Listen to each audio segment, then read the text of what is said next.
Ulysse n'a absolument pas perdu la mémoire. La dernière nuit de Troie, belles images. Ah ouais, bon, bien sûr, les prétendants ne respectent aucun code. Je suis Olivier Battistini, historien du monde grec, passionné par la métapolitique et la philosophie politique. J'ai travaillé sur Thucydide, Alexandre le Grand, Platon et Aristote. Et aujourd'hui, nous allons parler du film de Nolan, l'Odyssée.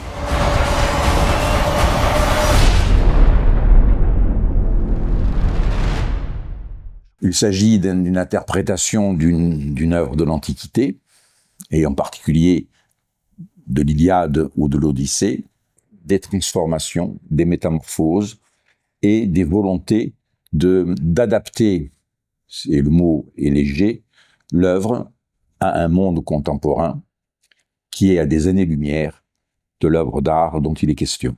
D'abord, le film est bruyant, et sur le plan de la forme, parce que je parlerai ensuite du fond, sur le plan de la forme, je trouve qu'il aurait été de bon ton de la part de Nolan, qui disposait, me semble-t-il, de pas mal de moyens pour réussir un film, et on se posera donc des questions sur la raison pour laquelle ce film n'est pas un succès, n'est pas une œuvre d'art. Il lui suffisait, par exemple, de suivre le scénario audacieux d'Homère, dont je vous rappelle les éléments essentiels. Du premier livre au chant 4, me semble-t-il, nous sommes à Ithaque, 20 ans après le départ d'Ulysse. Les prétendants sont là, Pénélope attend, et Télémaque se demande où est son père. Et brutalement, avec un art et une audace extrême, qui est lié à ce que j'appelle la mimésis, c'est-à-dire non seulement la représentation du réel, ce qui est le propre d'une œuvre d'art, quoique parfois c'est l'inverse, c'est le réel qui imite l'art, comme je l'avais dit une fois quand j'ai rencontré Emir Kusturica en Serbie, mais là c'est plutôt ce que Jean l'Auxerrois appelle la mise en présence.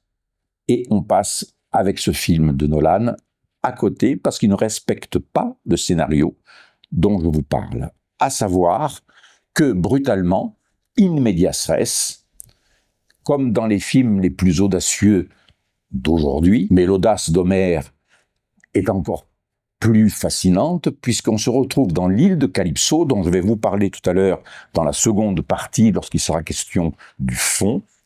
L'île de Calypso, l'île qui cache, on découvre pour la première fois Ulysse. Et on ne sait pas ce qui s'est passé avant. On ne sait pas ce que fait Ulysse dans l'île de Calypso. Il est dans l'île de Calypso, il réussit ensuite, on le verra, à quitter l'île, mais un naufrage l'attend, et il atterrit, au sens propre, en termes de marine, dans l'île des Phéaciens. Et cela, Nolan n'en parle absolument pas, alors que c'est justement la clé du film, pour permettre un rapport magique entre le passé et le présent. Voilà ce qu'est un créateur. Et dans l'île des Phéaciens, Ulysse entend l'Aède ou le rhapsode d'Hémodocos raconter les malheurs des guerriers qui sont tombés à Troie, les Grecs comme les Troyens, car chez les Grecs, vous le savez sans doute peut-être, il n'y a pas l'idéologie. Et Ulysse, et c'est, vous savez, quelque chose qui me fascine, les héros des mythologies, des épopées grecques sont les seuls à être capables, à être doués de larmes. Ulysse pleure.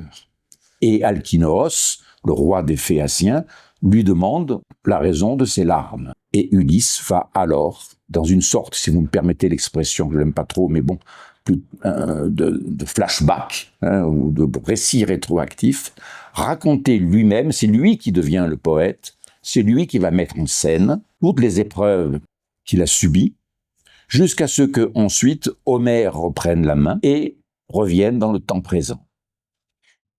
Avec cette mise en scène subtile et audacieuse, ce qui permet à Homère de disparaître et de donner la parole à Ulysse, on revient ensuite dans le temps présent pour raconter une séquence qui est curieusement en harmonie, je pèse mes mots, hein, l'harmonie c'est l'alliance des contraires, l'opposition des contraires se suffit à elle-même, c'est la séquence d'Euryclée. Si vous avez quelques secondes à m'accorder encore, voici, en harmonie avec le scénario audacieux qui n'a pas été respecté par Nolan, une séquence, parce que Nolan ne parle pas de l'île des Phéaciens, ce qui permet de mettre en harmonie le passé et le présent, pour qu'il y ait cette métaphysique et ce mystère qui fait que l'œuvre d'Homère est le poème le plus beau qui ait jamais été chanté par des lèvres humaines. Voici la séquence que Nolan a ratée. Et c'est impardonnable pour quelqu'un qui veut créer une œuvre d'art. Parce que là, non seulement on est dans le beau, mais on est dans ce qui est d'une audace de récit extrême. Euryclée lave les pieds de son maître, reconnaît la cicatrice, est prête à pousser un cri de joie, et Ulysse lui met la main sur la bouche pour l'empêcher de révéler sa présence. Mais immédiatement, et toujours, je précise, dans un temps présent, il n'y a pas de rupture, ce n'est pas comme tout à l'heure un flashback. On est immédiatement au moment de la chasse où Ulysse va recevoir la blessure qui explique la cicatrice. Et la chasse est racontée comme un récit à part, mais dans le prolongement même de la scène, jusqu'à ce que Euryclée lâche le pied de son maître dans une figure stylistique qui pourrait faire rêver les grands cinéastes. Le pied tombe dans la bassine et on revient dans le temps présent. Le début du film commence par une très belle image, une image qui m'a séduit, où l'on voit le cheval sur la rive, face à l'océan, face à la mer, aux flots retentissants. Cette image est belle et je voudrais cependant la commenter parce que le piège dont il est question, le fameux cheval de Troie, la véritable histoire est secrète, à mon avis. Parce qu'un piège, pour qu'il fonctionne, eh bien, il faut qu'il soit caché. Et un mensonge, pour qu'il fonctionne, il faut qu'il possède des éléments de vérité. Voici les faits tels qu'ils nous sont présentés, mais ils ne sont pas dans l'Iliade, et ils sont évoqués par 3 fois dans l'Odyssée. Ils sont racontés par Virgile, par Quintus de Smyrne, par Triphiodore, par Darès ou par Dictys. Le fait que Homère n'en parle pas peut nous faire réfléchir. Il faut que le piège fonctionne. Voici la version officielle. Le cheval, le piège d'Ulysse, et dans le cheval, le commando composé des chefs grecs. Sinon est sur la plage, il persuade les Troyens que c'est une offrande à Athéna, et Lacoune, qui se méfie. Chez Virgile, il dit Timéo Danaos et Dona Ferentes, il faut se méfier des Grecs, craindre les Grecs, surtout lorsqu'ils apportent des cadeaux. 2 serpents monstrueux surgissent et emportent Lacoune. La nuit de Troie, il y a des images qui racontent la mise à sac de Troie, et l'incendie qui dévore la cité de Priam. Les images sont belles, dignes d'être regardées et appréciées. Et je vous rappelle que l'armée des Grecs s'est retirée tout entière dans la rade de Ténédos. Ne reste que le commando qui est composé des chefs grecs. Et voici déjà la première absurdité. Comment voulez-vous qu'un commando soit composé uniquement de chefs, ce qui ferait que si le commando échouait, l'armée entière se retrouverait sans chef. Il y a donc 2 éléments qui me font douter que ce piège est celui qu'on nous raconte, puisque les chefs sont dans le cheval et que Homère ne raconte pas la chose. Donc l'hypothèse d'une mission pour demander la paix devient plausible. Et à ce moment-là, lors des discussions, on peut très bien imaginer que Hélène s'adresse au chef de guerre grec et que Lacoune se méfie des propositions des Grecs, et c'est là qu'il est éliminé. Vous le voyez, pour que le piège fonctionne, il faut qu'il y ait des éléments de vérité, le cheval, mais ce cheval, il n'y a rien dedans, puisque les Grecs sont entrés tout simplement dans la place pour parler de paix, une paix que désirent les Troyens, le cheval étant le symbole justement de cette paix, puisque c'est une offrande à Athéna. Et voilà la raison pour laquelle Homère n'en parle pas, parce qu'il ne s'agit pas d'une ruse de l'intelligence, mais d'une ruse de la fourberie. Et le piège peut fonctionner. Et je voudrais vous parler de Calypso et de Circé. Mais juste avant, vous parlez d'Hélène de Sparte, et bien sûr d'Hélène de Troie. Donc, cette Hélène, je voulais vous en parler. Et celle de Nolan ne correspond pas à l'Hélène d'Homère.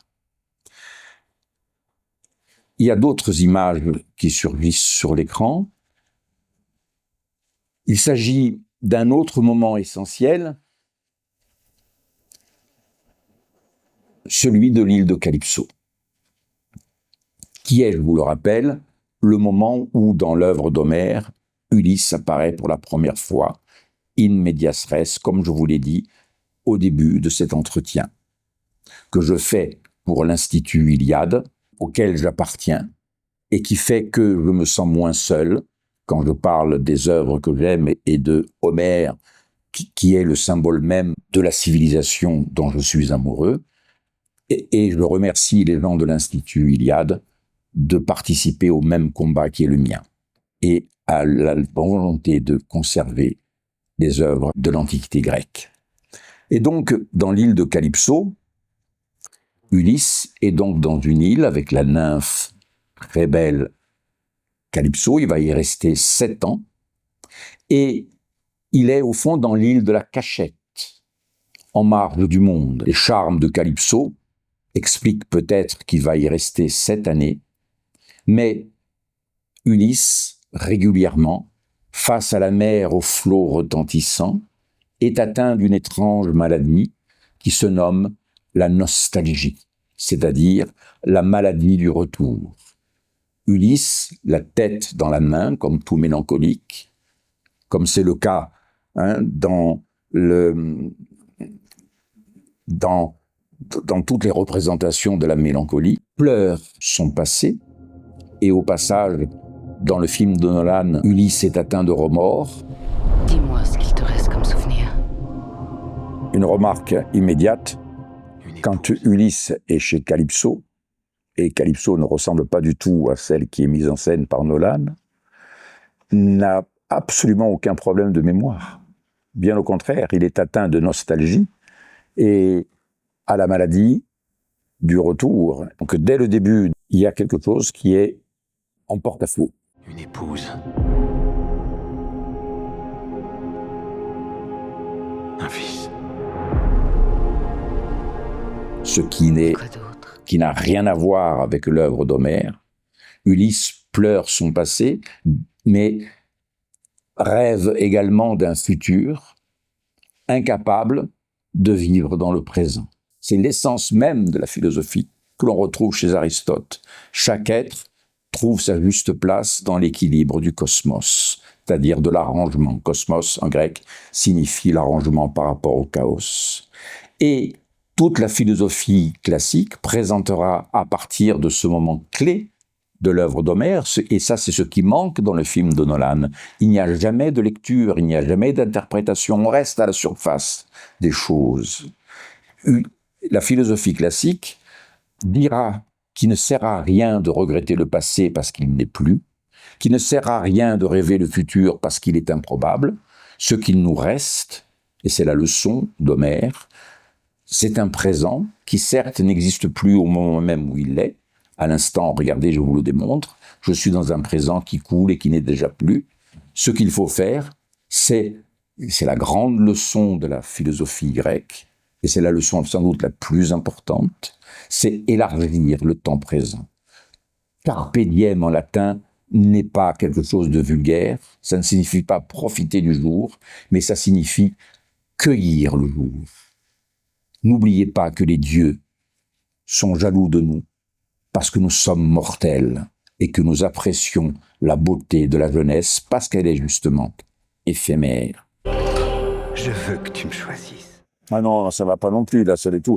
Les prétendants, je m'en souviens parce que j'ai vu le film, dans l'Odyssée, les prétendants ne respectent aucun code de l'honneur, aucun code de l'hospitalité, le fameux don et contre-don, hein, sans oublier la part d'honneur qu'on donne aux dieux.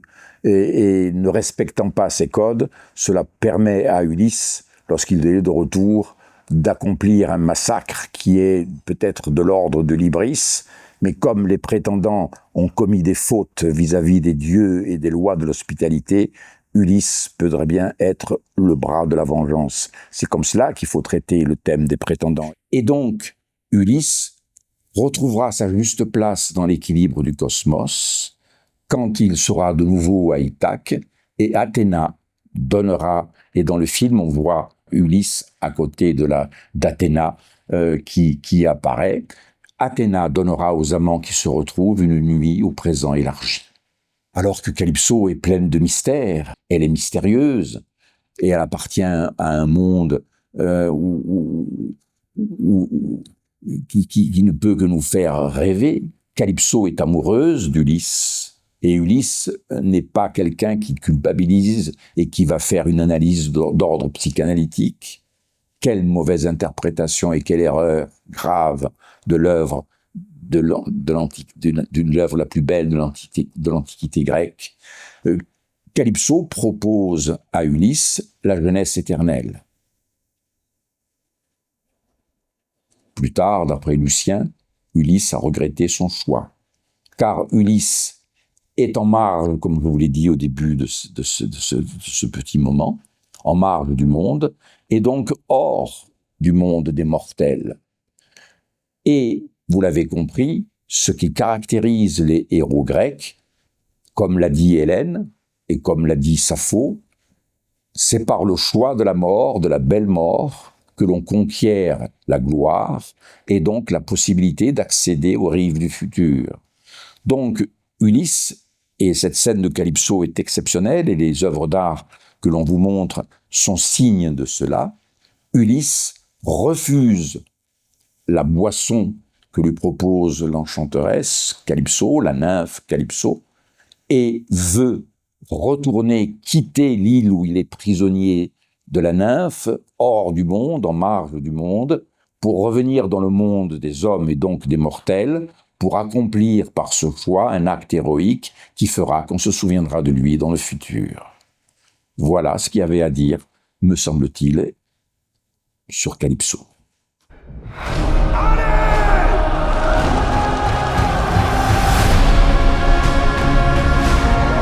Ça va pas là. Là, ici, il y a, je sais pas si ce sont les Lestrygons ou les Cicones. Les Cicones, c'est la toute première épreuve qu'affronte Ulysse en quittant Troie. Il tombe sur des barbares qui finalement se révèlent d'excellents combattants qui pratiquent ce qu'il est convenu d'appeler la guerre hoplitique, au grand étonnement d'Ulysse, puisque les barbares, eux, ne connaissent pas l'art occidental de la guerre.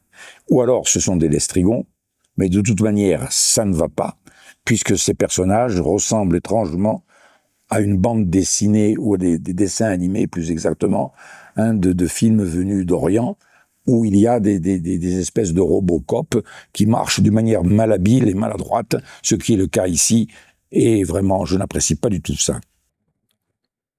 Vous l'avez compris, j'ai parlé de l'île de Calypso, l'île de la Cachette, parce que cette île révélait en arrière-plan des allégories. L'île de Calypso a été interprétée par les néo-pythagoriciens, par les néo-platoniciens, par Plotin, pour chercher des paysages en arrière-plan et pour chercher des symboles, ce qui montre la richesse de l'œuvre. Et j'ai aussi parlé de Calypso parce que c'est le fameux début in medias res, où, je vous l'avais dit tout à l'heure, Ulysse est dans l'île de Calypso et on ne sait pas ce qui est arrivé avant, c'est après qu'on comprendra à partir du moment où chez les Phéaciens, dont n'a pas parlé Nolan, il se met, après avoir pleuré, à raconter toutes les épreuves pour arriver à nouveau dans l'île de Calypso à la fin du récit rétroactif. je note l'audace dans le récit d'Homère. Voici maintenant une autre île, l'île de Circé. Cette île, la mer infinie, crée une sorte de couronne. Et Circé est une enchanteresse, une femme aux pouvoirs extrêmes. C'est elle qui est capable de faire descendre du ciel les étoiles. Et quand on la décrit, elle a un visage d'une beauté extrême et elle a une chevelure aux cheveux de feu. Et il y a un passage dans les Argonautiques où on la voit sur la plage. Elle a fait un rêve où son palais était envahi par des flots de sang et détruit par un incendie terrible qui brûlait tous ses filtres, et elle se précipite vers la mer pour une sorte de catharsis, de purgation ou de purification, ça dépend dans quel sens on entend le mot catharsis, et elle voit arriver à ce moment-là Jason et Médée.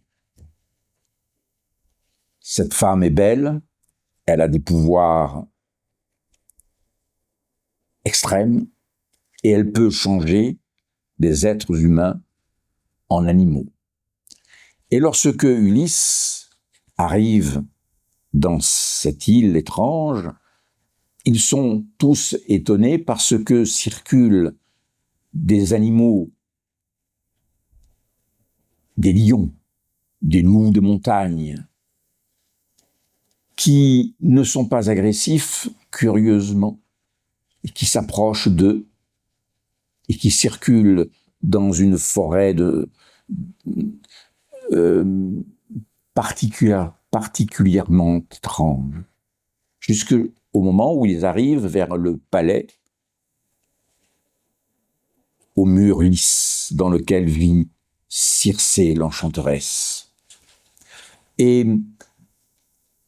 juste avant cela, je vous précise que les compagnons d'Ulysse ont été transformés en pourceaux.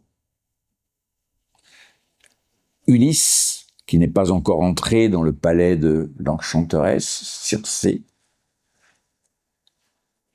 rencontre Hermès, le messager des dieux, qui va lui proposer la triple parade dont parle Georges Dumézil, qui réfléchit sur le monde des Indo-Européens. La triple parade.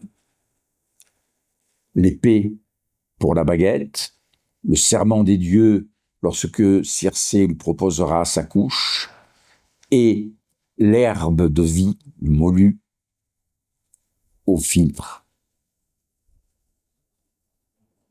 de l'enchanteresse. Et il pourra donc affronter Circé, aux cheveux de feu, sans être soumis à ses pièges. Et il pourra, après être resté 1 an avec la belle Circé, et n'être pas tombé dans ses pièges, libérer ses compagnons qui ont été transformés en pourceaux. Or, et vous voyez très bien où je veux en venir, dans le film de Nolan, celle qui joue Circé, ou la Circé que l'on nous présente, ne ressemble absolument pas à l'enchanteresse aux cheveux de feu dont je vous ai parlé. Elle n'a pas ce regard magnétique, elle n'a pas cette capacité à nous faire basculer dans l'étrange et dans un beau qui peut nous foudroyer. Non. Elle est tout simplement, j'ose le dire, et c'est pour ça que j'avais dit avec Sylvain Guggenheim, l'œuvre de Nolan était le nouveau cheval de Troie, dont le but est de détruire les œuvres les plus belles de l'Antiquité grecque, en les transformant volontairement, en enlevant tout ce qui est de l'ordre des allégories, et en ajoutant des choses qui n'ont rien à voir avec l'œuvre telle qu'elle a été pensée par Homère, telle qu'elle a été interprétée, pourquoi pas, par Platon, par Plotin et par les néo-pythagoriciens. Circé, là, considère que les hommes, les compagnons de Ulysse, étaient réellement des porcs avant même d'être transformés en porcs, selon les slogans des wokistes féministes qui considèrent les hommes comme des ennemis en tant que tels.